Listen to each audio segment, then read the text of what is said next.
why photography? Why is that the medium you have picked to creatively express yourself? Because on our side, yes, we're looking for technical proficiency, and it's good that you might know how to shoot everything. But I always say, if you're trying to be everything to everyone, then you're no one. Welcome to Tried and True with a Dash of Woo, where we blend rock solid tips with a little bit of magic. I'm Renee Bowen, your host, life and business coach, and professional photographer at your service. We are all about getting creative, diving into your business, and playing with manifestation over here. So, are you ready to get inspired and have some fun? Let's dive in.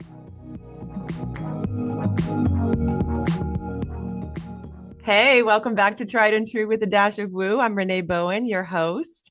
And today's episode is going to flip the script for anybody who's ever wondered why they're not getting booked for the brand work that they dream about, or trying to break into that industry of commercial or brand photography. But we also dive into just some really amazing advice for creatives in general, because today I'm joined by Karen Williams, and she is a keynote speaker, a course creator, and she's also the brilliant mind behind Black Visual Queen. But what makes Karen different from most voices in the photography world is that she's not a photographer. She's a photo editor and a decision maker. And she's been in the room literally with the people who decide who gets hired and why they get hired. So she has a very unique perspective. And she's here today to pull back the curtain on what actually matters when it comes to shooting for brands, building a presence that gets noticed, how to get hired, and making your career sustainable, not just busy. Y'all are going to love her. So let's dive right in. Hey, Karen, thank you so much for being here today. This is going to be such a fun conversation and a little different than my norm. So I want to just kind of dive right in. So you've got a lot of insights and a lot of interesting advice for us photographers, but you yourself are not a photographer. So tell me a little bit about your journey, what brought you to where you are now, and how you sort of got into all of this. So I kind of, quote unquote, became the family photographer while growing up. So that's where kind of my love of photography kind of came into, and took a class in high school, like right when I was graduating, and fell in love with just the process. And my heart was always within fine art photography. So, naturally I was like, okay, I'm going to go to school, not understanding what being a photographer was at that time. Like, it was just like, oh, I'm going to take pictures. I'm going to sell my fine art for $10,000 a piece. I'm never going to have to work a day, not understanding just the fine art side of it is like its own kind of beast. And that's of how do you create art, but then it's commercial viable for people to want to buy. But when I was in school, I loved going for my BFA and MFA. They teach you basically the technical stuff. So when I graduated with my BFA, I still kind of didn't know what to do, because they didn't really tell you other than being a photographer or being an assistant or studio manager or teacher. What else do you do with this degree? So I decided, okay, if I'm going to be a teacher, because at this point, I kind of just knew I liked photography and I liked taking pictures. I just couldn't do the hustle. I was very shy. I did street photography and took pictures of buildings. I didn't portrait. Was like, get away from me. I don't want to talk to people. I don't want to have to meet people. I just want to be by myself, go pick up a 35 and go run through the street with no one messing with me. And so when I was just studying for my MFA, and it was still more theory and just technical stuff and just really honing of developing my own visual eye, I still didn't know what I was going to do until I did an internship. Went back to the UK and did an internship at a custom publishing house, which basically primarily worked with European airliners, magazines. And that's when I discovered, this world of, you could be a photo editor or photo producer, where basically you're not necessarily a photographer, but you're still part of the team of helping to create the visuals. And then plus logistics, which I love. And that was my jam. I was like, oh my gosh, I found my career, because I could still be in the world of photography. I could still create. I'm just not necessarily the person behind the camera. Yeah. And this figured it out one Google search at a time. And that's kind of like this getting that momentum snowball effect of okay, I got my internship at Austin Monthly Magazine, then I got my first job at Sylvan Living, and then ADRP, and then now here in tech world of Square, Masterclass, and now Netflix. So just slowly understanding. And that's kind of my motivation and my passion of why I wrote the book of like the photo hustle, because just taking these lessons of things that they don't teach you really in school and understanding, oh, how do you have a successful career? How do you manage your finances? What is a contract? All that kind of stuff where I kind of had to learn and apply. Like I didn't sign my first NDA until like I worked at my first tech company and I was like, what's this? I don't understand what that is. What Wow. I guess so. I'm just gonna so That's but really that's kind of like interesting. in a nutshell of like kind of where I've been for like over the past like 15 years. Okay, yeah, no, that's really interesting to me Mm-hmm. that with a BFA and an MFA, you didn't like, because I didn't do that, right? Like, so I am a portrait photographer. I Mm-hmm. love working with people, but I tell photographers that I coach all the time, yeah, you need to know what you're doing, but this is a people job. So Mm-hmm. yeah, definitely that level. So I love that little distinction there. But also, like, I'm self taught, right? Like, so I Mm-hmm. got my degree in psychology um, Mm-hmm. and then came to it later. So I don't have that background of like going into a formal education for photography or any of the arts like that. But I would assume that at least in the master's level, that you'd be learning a little bit more about, like you said, the hustle, the business, like how you actually, that's so I wild. think it's getting a little better, but again, it's just insane. They're having this on TikTok. It's been this debate with BFA programs for actors and all that stuff going on right now. It's Yeah. the same with photography. I love my teachers. I'm a nerd, so I didn't mind going to school because I'm a learner and I need to get that information and absorb it. And I always tell photographers, you don't have to go into debt. You can be self-taught. Yeah. I know so many photographers who are like, I was a doctor. I hated it. And I picked up a camera and here's my career. But again, trying to find places where you can understand the business side, because I Mhm. think one of the issues is a lot of my professors who I loved were not in the business, and especially or in the industry of brand commercial Right. or working in the industry itself. They were more fine art and they were doing it as an art form and for a passion, Yeah. versus someone like I'm from the ad world or I'm from a major corporation or brand, and to give you that information. Because even with the book for all my self-taught photographers, I always say self-taught photographers have a leg up sometimes versus like people who graduated, because when you kind of pick up the camera, you kind of have to learn real quickly. Okay, what do you want to be doing? Mhm. What do you kind of want to ultimate? And then you're starting to kind of train in that. And at least you're getting a type of knowledge and training, versus where if you go to school, you're kind of, it's like nebulous and you're kind of like, I can experience all this stuff. And it's not like time sensitive usually, versus like self taught. I got to get this off the ground, Yeah. Yeah. running really quickly. But again, they would be like, go to this workshop, or maybe it's very loosely of like, Yeah. this is how you put a portfolio together, but not understanding how to sell yourself to the clients that you ultimately want, or understanding first who you are as a photographer. I'm gonna sound like a broken record. Like I'm always like, know your why, because Same. I wish this was taught more. Know your why, understanding what you ultimately do. So you want to be a portrait photographer. Okay, great. What kind? There's so many things. Are you going to go into lifestyle? Are you going to be black and white? You want to shoot celebrities? Because those are all different like ball games of like how you're pitching yourself and how you are creating work.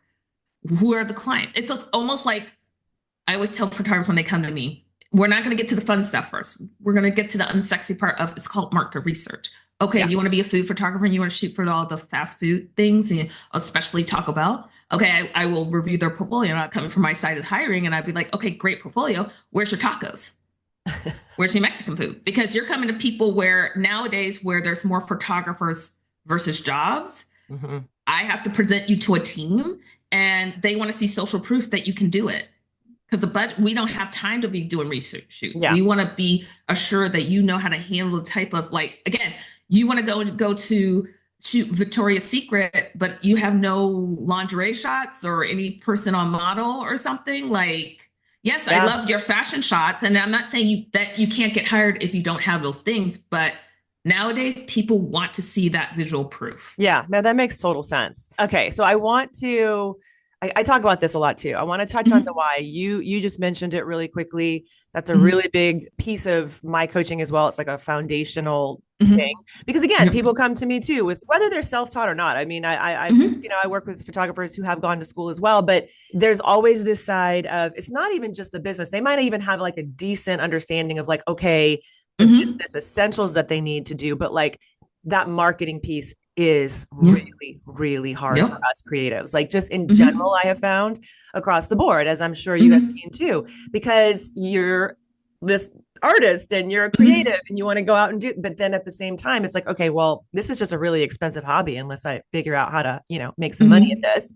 So this marketing piece, I really believe too that it starts with this why, a deep understanding. And I always tell people like, you've been living it. It's just about us taking out this highlighter and like highlighting it and being very intentional about what that is. So I Hmm. want to like ask you Yeah. what you do, because I mean, I'm coming from like the portrait world mainly, Hmm. right? And I work with creatives of all kinds, but mainly portrait Hmm. photographers. With that in your world and what you Hmm. do, because you essentially are the person pulling people in to Yep. these jobs, right? Hmm. So how do you know, first of all, like when you're looking at photographers, let's just say for work, for a campaign, how can you tell they know their why? Can When you? it looks cohesive, it's like it's hard to explain to put in a thing, but when you look at a website, when you look at a portfolio piece, when you look at a piece of art, even like a t-shirt, you know, just put yourself in that place of when you're trying to find something and you're like, that's it. That versus like, ooh, this is not good quality. This is not you. Everyone Yeah. instinctively can know what's good and bad. And for me, it's like, even if I'm not like a fan of the work, if you have like a cohesiveness to your work where I understand your point of view, I can still appreciate it. I might not be like, this is not my cup of tea and I'm not going to hang it Right. on my wall, but you see it. You Yeah. can't put it into words. You just see it. And this is why when you say of knowing your why, you're preaching and speaking my language because it is not taught enough. When you're just kind of picking up the camera, you're just learning technique. You're looking at people and you're trying to emulate, and it's good to emulate and be like figure out the lighting and stuff like that, but I always say you need to remix it. And who are you? What is your unique visual eye? And I always say this is why you need to know your why and who you are as an artist. You need to know why photography. Why is that the medium you have picked to creatively express yourself? Because on Mhm. our side, yes, we're looking for technical proficiency, and it's good that you might know how to shoot everything. But I always say, if you're trying to be everything to everyone, then you're no one. And this is why I harp where we are on our side, we get a creative brief and we're always trying to find photographers that are going to match it. And it doesn't mean you go and copycat because you don't want to be the cheap version of someone else. But again, we're just like, we're fans too. We want to look at great photography. We want to see artistry in your work. Photography is an art. I will die in this hill. I'm team photo. People will like undervalue photography, but they want it. They want to cheap out on it. I Yeah. get this every day where they're like, hey, we want the Mona Lisa. Like, here's 5 cents. And I'm Right. like, here's 5 cents worth. Okay. Here, get your mom to take a picture. Oh, you don't like it? Yeah. Because as a photographer, listen, you should be charging your worth because Mhm. you are providing a skill, an art. We're not looking for someone, like I always say, almost everyone knows how to use a camera. Not everyone knows how to take a picture. Yeah. And at the end of the day, if you are just in it for like, I just want to make big bucks, that's what they come to me with, like, and I want to make a lot of money, you're gonna die.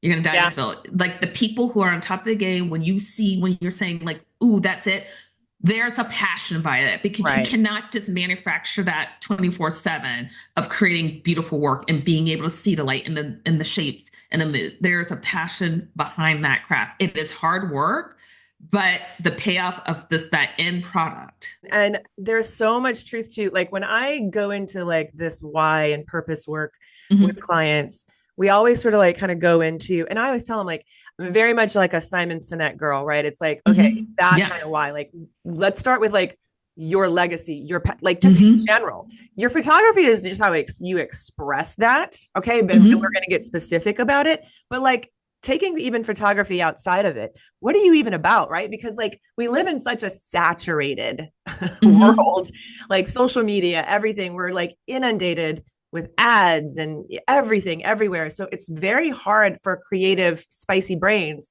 to stay in their lane, like to really hone Mm-hmm. in on what this is and like stand in the confidence of, no, this is what I do. I don't want to do all of this stuff. And it can get really Mm-hmm. difficult for creatives to do that because they feel like if you don't have like that strong foundation, of Hmm. knowing like what this is about for you, really living that passion and, like letting it sort of like Hmm. ooze through you. I really believe that that is why marketing is so hard for so Hmm. many of us, is because we're just grasping at straws at that point and hoping that, oh, I can be this person, for that one, or Hmm. I can be this photographer for that person. It's like, no, no, no. Strong sense of you, your brand, and your why has to come out of you. And I know you harp on this a lot in the book, and you even say a lot about like, okay, you see photographers getting passed over all the time, Hmm. not because they're not talented, but because they're not prepared, they're not Hmm. polished, and they're not priced properly. And you touched on Yeah. that a little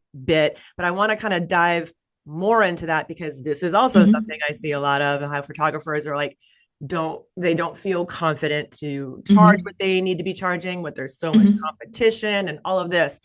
Let's talk about that for a little bit, because I can see how it is on my side in here, Hmm. the portrait world, and even in the headshots and things like that. Hmm. But where you are is a whole different sort of world. You're working with like Hmm. bigger brands, bigger Yep. budgets, things like that.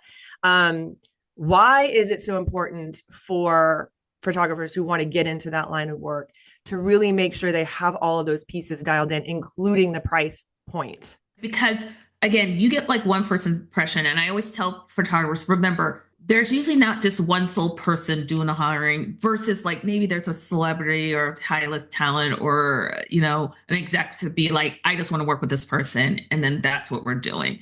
Usually we are pitching you to a team. And so if you're coming to me, I might see a diamond in the rough, right? And I know you can do it, but trying to, if your website is looking raggedy and it's like broken links and it doesn't make sense, it's going to be hard to sell you or pitch you to other people where they know, oh, I've worked with this other photographer and look at how amazing how they're presenting. They may not be the best person, they may not be the best photographer, but because they have presented well, people are going to call them like first or want to work with them first versus maybe you. And so what I tell photographers, like, okay, we take a chance on you and then you're going to come with me with a day rate of $10,000 a day. Something's not commuting because I know I work with photographers who charge that, and you look at their work and what they produce, it correlates. And Yes. before you're even thinking about what your price point is, this is why I have a whole chapter in the book. You have to understand your finances first. Mm-hmm. Understand how much, what is that minimum? What is that number where it's like you're breaking even? You're starting there and then multiplying up from there.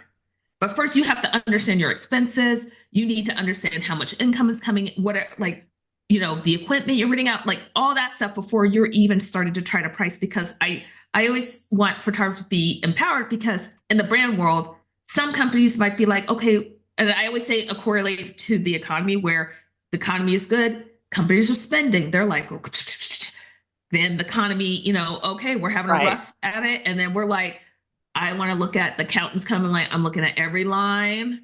Mm-hmm. Where's this receipt? Why do we have to have it? Yeah. From the brand world. So I always say for photographers, it's like you need to charge your work, but understand where are you at first talent wise. If you feel like if you're not there, you keep going, you keep mastering your craft. This is why you know your why, because like I always say, kind of piggybacking off of like, of that foundation, knowing what you want to be doing. It's like take money out of it, but you still want to do photography, because if it's no, then you're not going to survive, Yeah. because the ebbs and flows of this business on this side. When thinking about a price point, when you get to the point where, and again, the brand might be like, okay, cool, we'll take your day rate. And the brand might be like, no, this is how much we're paying. So if you understand your finances and know that baseline, say you get the dream gig of like, okay, Beyonce, but you know that you're going to take a loss, but you understand that when I photograph and I can put it in my Right. portfolio, that's going to get me gigs and get me more clients that I can charge at the rate I usually would be charging. And that's worth it for you to take the loss versus like, oh, this other gig that you see all these red flags and then everyone scope creep and they're micromanaging your stuff and you're like, no, that's not worth it. Yeah. No, for sure. Yeah, you And have it's to weigh those. and there's no precise like Mm-mm. calculate. I wish I could tell you like there is no, because other than like when I'm working in publications and editorial side, there's usually around, you can kind of find like rate sheets and like what people like in the minimal and stuff. But again, they're not owning your work and licensing, because when you get into brand, usually people want buyouts, and then you kind of have to do some mental math. It's almost like, from my side, sometimes we're encouraged and we can share, like, this is our budget, this is what we're looking at, and then you're in negotiation. And then sometimes brands are like, here's our day rate, send us an estimate of what you think. And that's why I kind of have in the book where I take an approach of, when you get that kind of thing, when you after you ask all your questions to try to gauge, like, what are you covering, what am I covering, and all that stuff, right? Kind of price it up. How can I get this job done at the quality, at bare bones? And then on the other end of the spectrum, okay, if I could have all the bells and whistles, and then come in the middle, because then you have a starting point where, okay, maybe they're like, okay, we have that budget, okay, cool. And then, okay, boom, I have enough to do it. Or they might be like, oh, okay, our budget is this, so what you can take out and still do a good job. Yeah. And see if you can meet there. So that's kind of how I approach it. Because again, every brand is different, but understand that if you're not asking the questions, up front of like, what is the budget if they can give you one, what is being taken care of and all that. So it gives you more foundation, a base to make a good estimate. So I always tell advice for photography, be the diligent, sorry, words this morning, and know that sometimes we cannot start the conversation. You have to do it. Like, you have to email and prompt. And sometimes I'm like, wait, email me this offline. Like, oh, okay, boom, boom, boom. Let me just send it off, and we can get the conversation, going. But don't be afraid to be proactive, and don't be afraid to be like asking questions. I think a lot of photographers get scared because, oh God, it's my dream client. But they can be literally fleecing you. But if you understand, okay, yes, they're fleecing me, but I get to shoot this major thing that if I put it in my portfolio, it's going to get me attention with other clients where I know I'm going to be taken care of. Maybe it's worth it to you. That's going to be individual to each photographer. And those questions are really important just across the board. I mean, like, even in our world too, that can be a really big piece of it, especially with like, when we're shooting like branding for like a small company, things like that, right? Like, so you have to kind of like lead with like, okay, well, what's your budget? And hopefully they at least give you some parameters. And usage. Yes, exactly. Usage is a real big one in your world. And a lot of people who also do like even headshots and branding. So like, can you speak to a little bit of just like some insider info real quick? Because I want to get into the website stuff, because like, if you guys have not seen our website, and you really should, like, your website is so badass. Thank you to my web designer, Catherine, Studio 770. I highly recommend her. Good. 100% go to her. She's amazing. I would say always on the licensing side, from my experience, most brands will want to have a buyout because they're not going to want to do the back and forth, right? So you just have to make sure that when you're pricing, I always say, again, think about human nature. We all do it. We all want a deal, but making sure it's fair to you where you can live with it. And I think what scares a lot of photographers, are you willing to walk away? Yeah. And that's what gets people when you're in a scarcity mindset of like, realize on our side, we usually are expecting negotiations back and forth. I had an experience working with a colleague, and it was for a cover, and they sent the contract, and then like 2 seconds later, this thing was signed.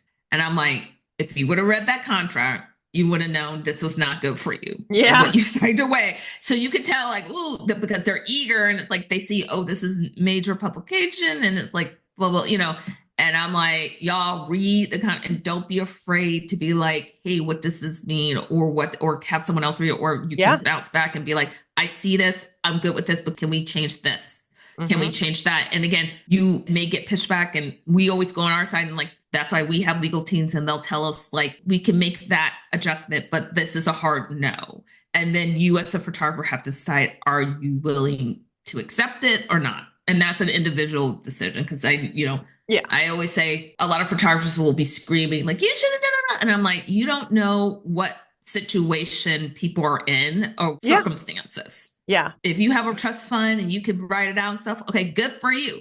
Some people might not. And they'd be like, okay, this kind of sucks, but I really need to pay something. Which I always say, I never want a photographer to take a job just to take a job. I always emphasize photographers, because I was talking to a group of students a couple of months ago, and a student asked me, what should I do? I'm graduating. And I say, get a job. I want you to get a job first. I am pro that. Like, I've had, like, with my side hustle, I have a full-time job. I'm just me. So I need to be able to take care of myself. And I rather photographers build on the side while being financially secure. Yeah. Then when you feel like, okay, I have a runway enough where it's like, okay, I'm going to try this for a year. Okay, then go ahead, leave, and then pursue it. knowing that, and there's no shame. Remember, you can always go back to a 9 to 5 job. Mm-hmm. But again, that's why I say it's always an individual decision, because I say, I don't know your situation. So it's like, Exactly. this is why you have to go back to knowing your whys and your value, Yeah, you got to really you start know? with that strong foundation of knowing, and also like knowing where you want to be, right? Like Yes. even you don't have to like project 5, 10 years out, but like, okay, a year Mm-hmm. from now, like what exactly would you like this to look, so you have something to work toward, I think is important too. Mm-hmm. But no, that's all really good advice. And as creatives, just in general, I think, like my son just graduated with a bachelor's in Mm-hmm. guitar performance from Berkeley. Okay, he's an artist. Mm-hmm. He knows. He's like, okay, I gotta keep working Mm-hmm. my job that I've got, and keep getting those gigs. That's just, my husband's an actor, like, and a Mm-hmm. writer. I feel like in my family, it's just sort of always been like our way of life, because I'm a photographer. We're Mm-hmm. just all of these creatives, and it can be like a really dicey life. Like it really can. Mm-hmm. And we live in LA. It's not like Yep. easy to do this, right? So like it's one of those things where, like, for me, when I started my business, I needed this to work. Like it was one of those things Mm-hmm. where I was like, okay, if I'm going to do this, like it needs to work. It needs to be Mm-hmm. profitable. I wasn't doing it just for the money, obviously, because I love it, but like I also Mm-hmm. wasn't willing to do it for free because Mm-hmm. it was taking time away from my kids, my life, all of those things. And so I had to really lean on, okay, like, why am I really wanting Mm-hmm. to do this? And how can I build it in a way that is profitable, but also Mm-hmm. meaningful, not just for me, but for my clients. And I feel like not enough photographers, and maybe, like you said, like kind of coming out of college or school, Mm-hmm. it might be one of those things where like you really do need to take a minute and Mm-hmm. really assess like where you want this to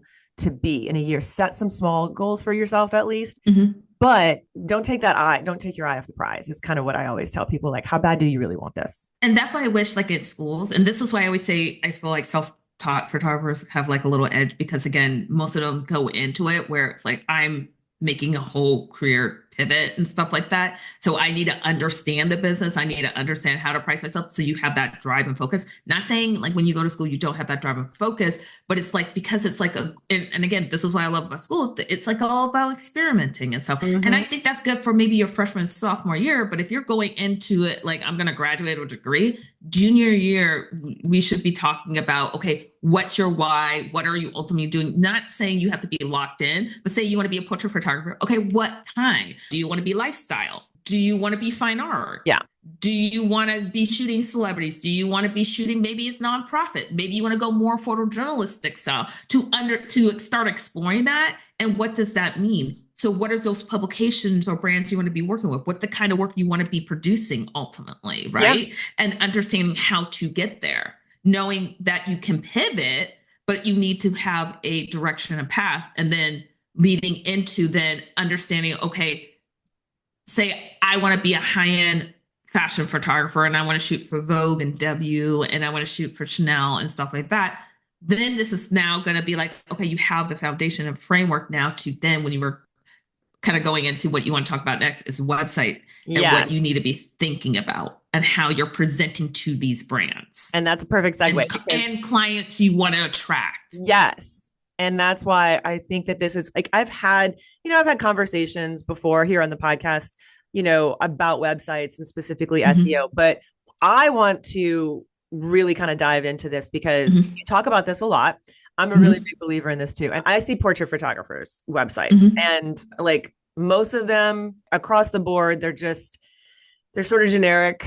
If I'm being Mm-hmm. honest, there's not a whole lot of anything dynamic about it. It's more about Mm-hmm. like trying to sort of like fit in and try Mm-hmm. and be what they think they should be. But you talk about this a lot, especially in your world too. But I feel like it's equally important in my world. Like Oh, you've it's got to have a employer dynamic website. everywhere. Yes. Think about, if I always use my plumber example, because I'm like, think about it. Like, you have a busted toilet, you need a plumber now. Plumber A, you go to their website, it's plumbing 24/7. You see their Yelp reviews, 5 stars. You see they have like a YouTube of like, here's how you can do modern plumbing fixes yourself. You see their services quality. You see a phone number, contact. It all works. It all clicks. Then you go to plumber B and you're like, okay, I click this link. It's error 401.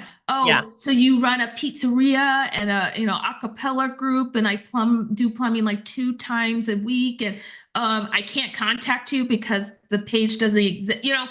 Just think about any service you're trying to Yeah. get, or when you're trying to compare doctors or like stores or restaurants and stuff like that. You go to now, and I'm not saying that I will say there's some cool mom and pops and there's photographers Yeah. that, okay, you go to their site and you're like, because they have a strong word of mouth and they've probably been in this industry for decades, and they have that reputation that they can get away with that. But if you're new, this is why, and again, I'm going to sound like a broken record. We're going to go back to understanding your why, who you are as a photographer. Because I can say a lot of photographers get caught up in the aesthetic in a sense of it needs to be this. Yeah. And first, it needs to have great work, Mm-hmm. because your work is going to be like this shining star. Yeah. And that's what's got to hold it. Doesn't matter how pretty the fonts are. Doesn't matter, because if the work is not there, if you do not have a coherent, clear vision of who you are, like your visual eye of how your take on, we'll say, portraiture, it's not going to matter. Yeah. So, like I said, the unsexy part of, okay, when you're understanding, like, I want to be in portrait and I will say, I want to do high fashion, then do your market research. See first those brands and places and clients you want to be pick up. Do a visual audit of like, what are they putting out there? What are they liking and stuff like that? Then go to photographers doing what you ultimately want to be doing. You're not trying to copy them. They're kind of your competition, but kind of not. You're just going to see how are they presenting themselves. Maybe you see, I see a lot of them using this terminology. And again, keep in mind, your website is a living, breathing organism that needs to be changed. So once you get data points, you can change and see what's working for you. But first, kind of start with that research of looking at photographers, getting the jobs and the clients you want, and seeing what's working, not working, maybe what you like or not like. Going to your body of work first, and then seeing, okay, I have all this. After you have all the information, you calculate, this is what I ultimately want to do. You can go and then audit your work and say, okay, these images are working and are representing what I want to be doing and the kind of work I want to be getting now. And then the rest, you take that off. I know it's painful. Remember, your website is a marketing piece. You can't get too attached. And if you get really attached and you're like, I don't want to get rid of these pictures, maybe that's where personal projects come in, because personal projects can be personal projects. Or I tell photographers, if you're really attached, just make a separate site for yourself, put it on that, and you can look at it every day and you see it on a website. But you have to really think about the hiring managers or your potential clients looking at your site as a marketing piece. So you have to devoid emotion to it. If like I said, I'm working at Taco Bell and I'm looking for a photographer to pitch, I'm going to your food session. Okay, amazing photographer. Let me see what I can pull out of the Mexican and tacos and nachos and stuff to show them, like, oh, look, they've also done this work for this company, or they've done this personal project and this will be cool. You know what I mean? You have to kind of put the hat of your viewer and the experience. And the first thing is going to be like, when I go to your site, am I wowed? Yeah. And so this is where I go into kind of the 4 pillars of the website. Yeah, I want to talk about those. When you go first, the work needs to be curated to who you're trying to attract and the kind of jobs you want. Then it needs to be easy to navigate. A 5-year-old should be able to navigate it. Then I need to know a location. I would love to be, and it's not like it doesn't happen. Photographers get flown out to different places for specific things, but lately, and kind of the trend is, can we work with someone local to save money? Mm-hmm. Then I need to have a contact email, not just a form. I always say your website shouldn't be causing friction. How long does it take someone to find what they need to do? So with the get a contact email that I can highlight and copy. Don't do that. I get it, like, especially for females, of like creepers and stuff like that. And this is why I say you don't have to have necessarily a phone call, because I'm not calling first. I'm emailing before we're having a call. I'm not that forward, or texting. Like, we can get into that later another time about like etiquette of how you contact, because you'd be surprised. But have it where I can just highlight it and then I can just put it into the field to be able to reach you. Now, I always say you can have the form, just have an email and a form, but just don't have a form, because people are like, I know it's just extra work where people could be like, oh, I can just highlight this, or you make it linkable where it automatically opens the email that's chosen and it makes it easy. Like I say, your website should make it easy. for people to see right away who you are and what they're wanting to look for. And then like some other tips is like, I always kind of preface like have an overview page where people can just see right away, like, and this is your like appetizer where these are your A plus plus images. I always say, think about it. If this image should be able to stand alone on a cover and a billboard without explanation. Mm. And then people are like, ooh, I want to dig in more. Let me go into the galleries. Yeah. Right. But the ultimate goal is you want to make it as easy as for people to get around and find what they need to get. And the question to ask, is your website creating friction for people? Because if it's like slow loading times, like I get impatient. Like I'm like, everyone now does. It's like, look, I don't got time unless I really have to stay in this and find this image or something or to show. No, I mean, like you can tell now, within a few seconds easily, right, of hitting somebody's site. And I'm very big on this. I see a lot of photographers that, on Instagram, let's say, right? Well, they'll follow me. I'll kind of like go to their page and just kind of see. And I can't tell you how many times I have gone to click their link for their website. I can't tell from their Instagram or their website where they're located. There's not one location on any of this, none of it. And I'm like, what are you doing? And the people I interview for my book, again, the same thing. We need to know where you're located. Yes, you can work worldwide. Yeah. I get it. But sometimes we cannot send someone from Italy to LA unless it's something special. I'm not saying it's not, people are not flying things. And I see it all the time, but it's like, first people are going to be like, who can we work with locally? Yeah. Yeah. Yeah. And another thing I'd say, be cautious. A lot of people like will want to be like bi-coastal. Like I work LA, New York. I work LA, Miami, Hawaii, or whatever, Montana, Idaho. Sometimes I'm like, oh my God, you work out of. Please be aware when you put this is where you are located or where you work local. We are not, in our minds, we see that as we don't have to pay for travel other than like, if you're taking an Uber or Lyft to the shoot or something like that. But we're not paying for a flight. We're not paying for you to stay in a hotel.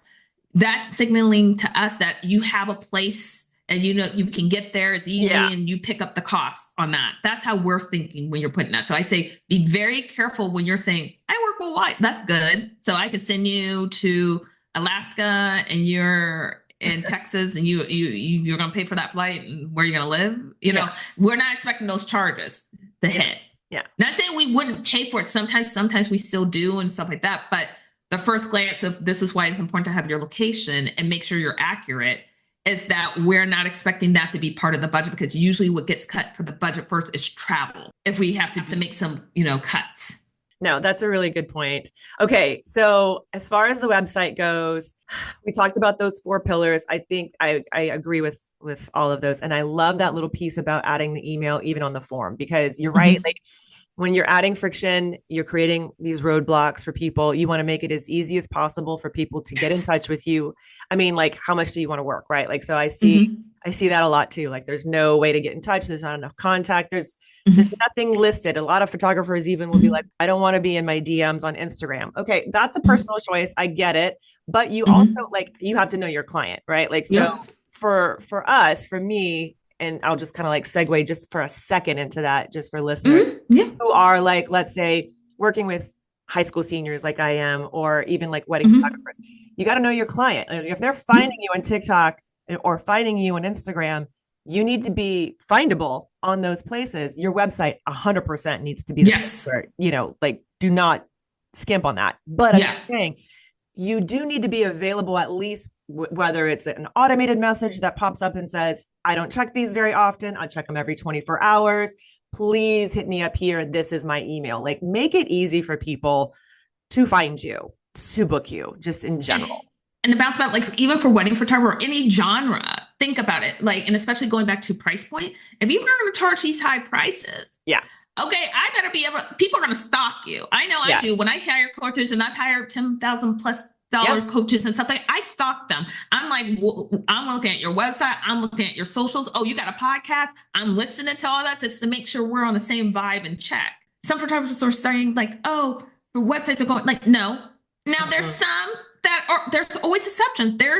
I always say like, here's on my side of like working with brands and editorial, and the secret I always say brands are always looking for editorial feeling now, photographers as well. because they want that real and authentic kind of face Yeah. versus like what back in the old days where it was like this is commercial photography or brand, you know, photography. I would say it's like here's the thing: you don't have to have like a fancy website. It can be very minimalist. Like I said, the work is going to carry it because there's a photographer I know. His website is a Tumblr page. It's just a scroll, and he gets work, and he works for the top brands and it's stuff. But when you look, I met him, and then you know see his aesthetic, and Yeah. that's another thing of why you need to know who you are as an artist because for his aesthetic, it works for him. And if you know who you are as an artist, then the website kind of again, I think a lot of photographers get stressed out or they put a lot of emphasis. Yes, the website is important. This is why I always say look at other photographers doing what you want to ultimately doing or other photographers you admire and just see how they're putting it. Nothing is new under the sun. No. Like it's usually just the same kind of format. Maybe their navigation is horizontal versus vertical, but most of the time you have an overview page and then say you're a portrait photographer, then it's like here's an overview page and then here's portraits, and maybe they're breaking it down to outside, Right. inside, or whatever, editorial brand or something, you know, like or you know, hot, cold, or whatever how they interpret like how they want to present the work. But at the end of the day, I always say it's still having that cohesive portfolio Okay. Yeah. that's holding this website together of why people Right. want to reach out to you and continue and want to work with you. So Yeah. it's like even in like that's what I say, like in the space of wedding photography, like people are coming to you because they want to know your vibe. Like, Yep. oh, your vibe, like for my wedding, okay, I come to your site. Oh, it's photojournalistics out. That's the kind of stuff we want. And we're going to see more social proof, basically. Think of it like that, your website and your social and stuff. People just want to see social proof that you can be consistent. And so that's very important for branding of making sure that it feels consistent both ways. For And sure. not just one off, like you just happily made that. I want to make sure you can do that Again. pretty much 99% of the time. Yeah. And again, I always say, as a photographer, you want to be hired for what you do versus a red flag of, I like what you do. Can you do a 180? Like, say, Yeah. like you're a black and white film photographer and like, we like what you do. Can you shoot color and digital all of a sudden? Like, no, you want to be hired. And yes, when you're working for brands, yes, you're going to have to play in their sandbox. But when you look at the end product, it should still feel like 90% of you retouching all that stuff and brand stuff, but it still feel like 90% you. And if it's not, was it worth it? Now, I always say you will have these step and repeat clients where it's like paint by numbers. It's not your job, but you know you can do it. But it's like you see that check, it pays a mortgage payment or a car payment or something. You take those jobs, you say thank you. You just don't put it on your website. Yep. I get you. You know, I have a real quick little segue question. And before we get into, I want to kind of like in a minute dive into your company, Black Visual Queen, because I love what you're doing with all of that. And I really want to dive into your mission there. But real quick, I'm very interested to know what you've seen on your side working with brands and large brands. How is AI imagery changing any of this yet at all? I think, again, AI is not going away. So for photographers, you just kind of have to learn the tool and make it work for you. I don't see it right now taking over, and you don't see like other than Coca, because you saw what happened with Coca-Cola. They got like roasted when they were like, why did you hire? AI is being used as a tool right now to like, okay, I need an idea, I need to prompt it, or maybe can you summarize this for me? Or on our site, like, okay, instead of like creating a Pinterest board, maybe when I'm going to a real set designer or someone who's sourcing, I could be like, can you create something like this Iceland dystopia kind of thing? And at least I can give a visual of this is what I'm kind of thinking versus trying to find it. And it makes it just quicker, but I'm still working with humans. But I always remind photographers, we have been using AI for a very long time. Photoshop, Google search, when you pop in, it just automatically pops in or what you're trying to guess what you're trying to look for. That's like basically AI based kind of stuff that we've been doing. So I don't see it right now overtaking where we're going to get rid of the department because people still, and again, I think this was like a huge boost with COVID of people want human connection. Yeah. People want to still see humans because I see it all the time. And all the socials, people are like, when you look at Pinterest now, and it's like, I look at it, it's all AI generated stuff half the time. And I'm like, ew, I want to see something real. I want to see a real fashion thing. That's why I'm pinning So I like maybe I want to buy it, but if it's AI generated, it hasn't been made. So what's the point of that? I'm not. So I Yeah. say, don't be fearful for it. And again, it's like genie is out of the bottle. I compare to when when the auto industry like, okay, we're going to use robots. You still see humans on that factory line. Right. You still see humans has to oversee because what if the robot breaks Right. and it's Right. malfunctioning? I Yeah. always say for photographers, learn it, see how it works for you. Like AI may be useful for like those admin stuff, helping you to keep up with the emails and like accounting and stuff like that. Creatively, play with it because I always say it's kind of like I caution. Remember when photographers, when we had that point when we went from film to digital, and people were like, "Oh no, I'm gonna always," and then a lot of people got left behind. And again, people still use film. Yeah. People use digital. There's a happy medium, and I see how AI like kind of with the digital age when I remember, and this is like my MFA days when digital art was breaking out huge in the gallery scene Yeah. of people using it. That's why I feel like for AI. But again, AI can't replace creativity because I feel like creativity is still connected to your brain. Because Right. even when you're using AI, you still have to use your brain to think about it, to input it, and to understand how and work with it and fidget it to get what you want. Yeah. And it's being trained by a human, right? So like Yeah. a lot of people, you see that a lot these days. They're like, oh my gosh, like ChatGPT is like constantly just, giving me all these, yes, yes, yes. I was like, that's because you've trained it to do that. It's literally mirroring what you're doing. And unless you train it to challenge you, it ain't going to do that.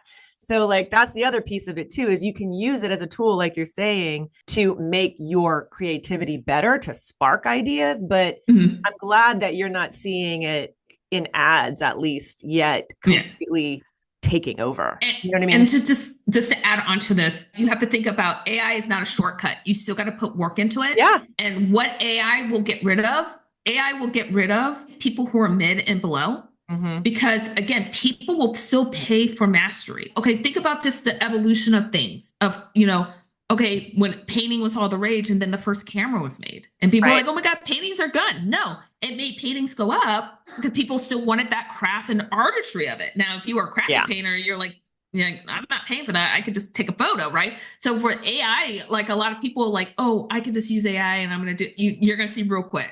So Yeah. that's why I harp on you have to continue to master your craft because people still want to pay for quality photography. That's not going 100%. away. It's just going to weed out people who are just wanting to stay mid and below. That is such a good point. I remember like, cause I've been doing this since film days, like before digital Mm-hmm. came Yep. out, right? Like, so I remember that switch over and people were like, oh my God. And then the same thing happened when the iPhone came out. Oh my God, no one's ever gonna like, no, people will still pay for mastery. So Yep. I really, really love that you brought that up because not enough people really remember that. Like it's true. It's 100% true. There's things are going to come and go. Some things will stick around, but Mm-hmm. people still pay for that mastery level. And I'm sorry, but I really don't think that's ever going to change. And I also think that we should continue to evolve because you got to be Exactly. ready. So it's like it's not going back into the genie is out of the bottle. It's not going back into Exactly. the bottle. You just learn how to adapt it. You learn about it, and you learn how it can work for you. And maybe AI becomes part of the process, but AI is not going to. It's again a lot of people I think why they're freaking out because they're like, oh, everyone. I think it's more because now everyone has access. It's not Right. like a subset of people. Now everyone can do it, but then you're going to see real quick where people want to say, I want to cheap out. But then what kind of customers are you attracting now? Yeah. I don't see people right now, like especially let's say, for example, people in the wedding industry. I don't see probably brides coming. Can you just AI and make AI of my whole wedding? Right. No, you don't. Unless you're like an artist, avant-garde or something. You're like, I'm just going to do this. But most people know I want photos, real memories. Right. I Right. don't I want want to be AI in of them. my family and me. You know what I mean? Yeah, totally.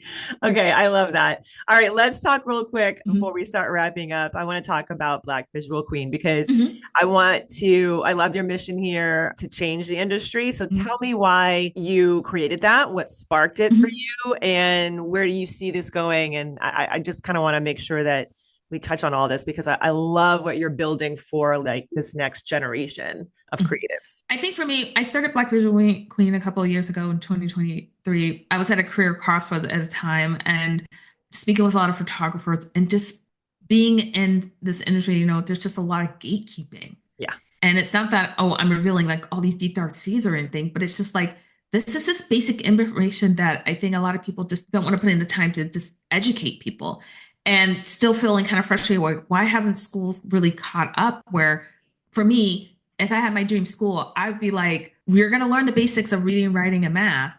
But then, okay, we're going to start applying that. Okay, so for let's say like in math, we're going to understand how to do taxes. We're going to understand write a checkbook. I was lucky enough that I took one math, a model math thing before I graduated to understand here's how to write a checkbook, here's what loans are and stuff like that. Black visual cleaning for me is just bridging that gap of like real world knowledge and education of however we get it from school or just self-taught and understanding how to make it practical.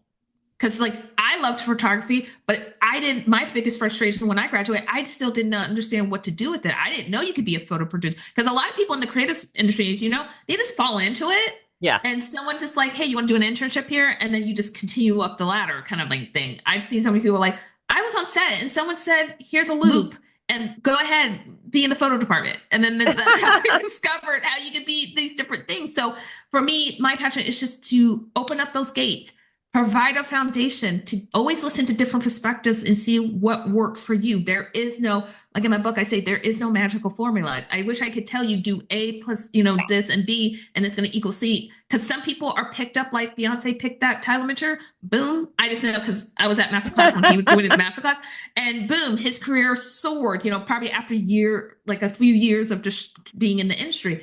Some people, like most of my friends, they grind it out for like 10 years or something. And then they finally get one hit and then boom, the floodgates open. So everyone's path is not linear. No. So I just want to provide a base of like, for me, I always say, have a strong foundation of just knowing who you are, what's your why, what's your like reasoning of being in photography. Okay. And then this is how you should be trying to present yourself if you're trying to do. And I always say what I love about my book is like, it can go across different creative industries. I just did photography because number one, there was no good book about the business from this perspective, from my side. Yeah. It was always from photographers. And that is a very nuanced thing. And one of the things that gets on my nerves is when I see photographers like, you can make six figures. And I'm like, okay, that's very nuanced. And first, is that after taxes that you see that six figures and stuff? Right. And it's nuance of what's your talent level and what niche are you in, because it can vary. So I always say, this is why I'm teaching you just the basic foundations of building that strong foundation, your portfolio and then if you know your why, you know what you ultimately want to be doing, the brands you want to work with, then you curate your portfolio. It makes marketing so much easier because 100%. Then you're speaking their love language. Now, again, on our side, it's getting smaller and you're dealing with smaller teams. And so they might not get back to you right away, or you remember it'll be a long time. Maybe you hear something. Mm-hmm. That's why you have to have that passion and hustle for this industry because it's those and rejections. Yeah. And I'm sure like with what you are doing and, sort of like shifting this narrative, you also have had a very, not just the unique perspective of what you do and the type of, work that you do, but also being a Black woman in this industry. I mean, I'm sure that's definitely been a journey that, because like there's so much gatekeeping just in general, but then there's gatekeeping within the gatekeeping as far as like, like you go down that whole sort of like minority bucket, right? Like, there's underserved people in Again, our, when I started, it was very few Black people being photo editors. I didn't even know what to be a photo editor. Shout out to Rob, aphotoeditor.com. That's what I discovered that in 2008. And I've been following him ever since. He was a former photo editor. So that's how I was learning how to be a photo editor. And again, I didn't know better. Because I had the drive of, I'm going to be a photo editor. And then I graduated in 2008 and that's when the economy tanked. And so that's when masthead struck. And about 4 years later, 2012, that's when I got Southern Living. I just figured it out on the fly. I didn't understand. This is again the frustrating of school, because if I would have known after I got my BFA, you need to be in New York, probably more, or LA, where those are some hubs of like, publishing. I probably maybe would have got my MFA in New York, but I didn't know that at the time. So therefore I was fighting against, back then you had to have like 2 to 3 years of experience to get an entry level job in publishing. Wow. And so I was doing unpaid internships in between, literally bringing my own computer just to break in. And then once I broke in, just trying to figure out how do you go up this ladder. And so that's like the spawn of Black Visual Queen, of like being like the mentor I wish I had. Because even then, people were kind of like territorial, like, okay, I'll teach you this a little bit, but Exactly. I got to keep my job, kind of thing. And so that's what all Black Visual is. It's just trying to educate and be, spread the wisdom Yeah, fill in those and gaps, empower photographers, and let them know like we're human beings on this side as well. But again, my main thing is we need your visual eye, and I just want to help facilitate whatever dream you have. No, I love that. And you do that in the book as well. So, you guys can definitely, I will link all this in the show notes. I'll link her book for you guys, The Photo Hustle. It's a gem for anybody who, wants to work in photography, but even like Mm-hmm. just especially for folks who are like tired of vague advice and Mm-hmm. want some like real direction. And I also love how it's written. There's some visuals in there and it keeps our creative brains like interested. So I love like the layout of it. I think Mm-hmm. it's just super Thank well you. done. And I know we could talk for hours about all of these things, but before we wrap up, Mm-hmm. in addition to the book, where do you like to connect with people? Do you want that? I mean, if someone has questions for you, they want to kind of like learn more about you, Mm-hmm. where do you want to point them? You can go to my website, always at blackvisualqueen.com. My email is blackvisualqueen@gmail.com. You can, on all my socials, it's at Black Visual Queen. Try to keep it as simple as possible. But yeah, email me or like DM me on my socials on Instagram, on TikTok, and LinkedIn. And I'm also giving advice there as well, Yeah, along with the book. LinkedIn. She's Yeah. loves the LinkedIn. And you guys, Yes. we didn't even get into that, but there's a lot, especially in this world that she's in, and all of you guys who are just like branding photographers or wanting to get Mhm. into that kind of work. LinkedIn is like a really great Yes. resource for that. So Because go a lot follow her of there. businesses, I always say LinkedIn, a lot of people are like, were poo-pooing, and I got into it like during the pandemic. Yep. I was Instagram, just nature of my job and just being a photo thing, but I got into LinkedIn, and again, a lot of opportunities for photographers happen there if you Yep. show up. And again, it's like being your brand and being authentic. And I always say when you approach, how I hopefully am approaching it, always go in the in the mindset of being of service and not like me, and not take. It's like, how can I help you? How can I be of service to you? Because ultimately, as a photographer, you are providing a gift, a service to help someone, with a problem that they have Yeah. and stuff like that. Yeah, absolutely. Okay, awesome. Yes, you guys go check all those links out below. And thank you so much for this conversation, Karen. It was so great to meet you and chat with you. Yes, likewise. Thank you for having me. Such great information, Karen. Thanks again for being here. I really loved all the places that we went in this conversation. And whether you want to get into brand photography or you are already working in that world, or you're a portrait photographer or a creative in general, and you're feeling sort of like the weight of the world, right? Things are getting cut, like she had mentioned, things are changing, things are shifting. And so, as a creative, I mean, I see it online, I hear it in my communities all the time. People sort of like letting the weight of the world really sit on your shoulders. If that's you, I really hope today's conversation helped you shift that perspective, because I will die on this hill. The world needs your art. It always has, it always will. That's not going to change. If you look through history, the thing that gets us through the hardest times is art. Okay. There's a reason why you were called to be an artist. There's a reason why you were called to start the job, the career, the business that you have or you are dreaming about. And that is another reason why I continue to do this podcast, right? I mean, I have one-on-one coaching clients. I work with group coaching clients. I also still run a full-time photography business.